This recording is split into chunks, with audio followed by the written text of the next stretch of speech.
Welcome to Marketing Mix, the program that takes you inside the business of public relations and marketing. Hi, I'm Berbick Graham. Public relations can be a very exciting and rewarding career, but it's also hard work. So if you have an interest in PR, today I'm taking a closer look at the relationship between the PR practitioner and the media. We look at some of the thorny issues that practitioners face almost on a daily basis. The Observer's Desmond and PR practitioner Tracey Hamilton weigh in on the issues. Turn your sounds up to the Marketing Mix, media and public relations info you don't wanna miss. Clients or employers can have very high expectations of PR practitioners, especially as it relates to getting information published. It can even play out like a game of chess between the practitioner and the journalist when it comes to pitching press releases, photographs, or other material for publicity. Veteran journalist Desmond, who has worked on both sides of the fence, sums it up nicely. It's indeed a love-hate relationship. We hope that it would be more love than hate, but there are times when the vested interests do conflict with each other. You did say we need each other. Yes, we do. PR people are essential elements of the communication process, and we recognize that.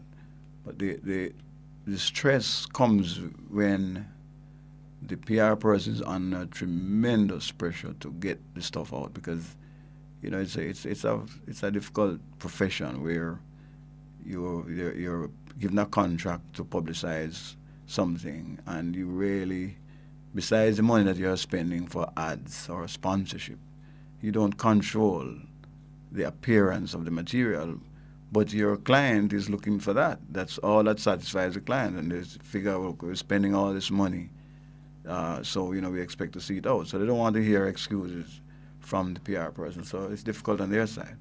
Now, on our side, we want material that we believe will best excite our public so they could buy our newspaper. And we have limited space that we're working with. So, while the PR person is pushing as much as possible to get in there, which is their job, and they are pushing to get in while we are at the same time pushing to keep out, because we want to guard that space. We do guard it jealously. And so, the real areas of tension coming at that time, and we're understanding. I think as time goes by, we get more and more understanding of each other's constraints, but that doesn't mean that it doesn't exist, from time to time. Getting some public relations material published is in fact very tough, but PR practitioner Tracey Hamilton thinks that PR executives can zap the unrealistic expectations of employers and clients if they are honest with them about the probability of their material being published. Everything is not newsworthy. Every little thing that happens, if a pen drop off a table, it needs to be in the newspapers. No, not really, because I didn't see the news value of it. So you need to be honest with your clients. PR practitioners, don't promise your clients that you can get this in the newspapers and do a payola kind of thing, because it doesn't really work. You're not helping your viewers to understand, and you don't need to be in the papers 24/7 neither. You need to ensure that you're promoting the corporate brand or image in a positive light, in a timely fashion, but when necessary. It doesn't mean every time I pick up the papers you need to be on page 2 or in a story that's not really worthy or have no news content. With such fierce competition for the limited space available in the press for PR material, smart PR practitioners have to understand how the news media works and what makes a story newsworthy. Desmond has some advice. Based on reality, we do have a little space for some PR material, but the demand is so great against the limited space that it is the more creative PR person who is going to get in that space, and people use various means of ensuring that they have the edge. The ones who work hardest, the ones who keep close contact with the reporter or the editors. Those are the ones who tend to do better. For me, the PR person who is going to succeed is a person who understands that there's always a trade-off. You give me information that I consider great for my public, and in return I will give you space for yours. I think it's a fair trade-off. But there are some people who never give you, information in exchange, but they say that they want to get their place. Building good relationships with the media is essential for the PR practitioner, and there are various ways of doing so. These include hosting media appreciation functions, some of which are pretty popular among journalists at this time of year.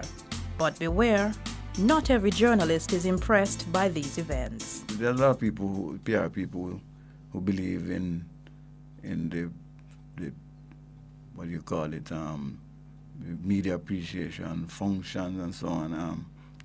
I don't quite believe in it, and I don't say it's a bad thing, because you do get to meet and greet. But if you're hoping that is what is going to do the trick, it wouldn't do it for me. I don't have to come to a media function. There's nothing very special about it to me. But if you certainly can offer me information that I need, I'm going to love you. Public relations is not all glitz and glamour. It's a tough job. So if you're going to succeed in PR, particularly in media relations, you've got to be smart, creative, have a good nose for news, be persistent, and be able to take a no with a smile.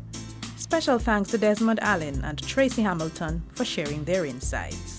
Now here's your media relations tip for today. Work closely with your photographer at events. Walk with a notepad to get the names and titles of people who are in those photos so that you can caption them accurately.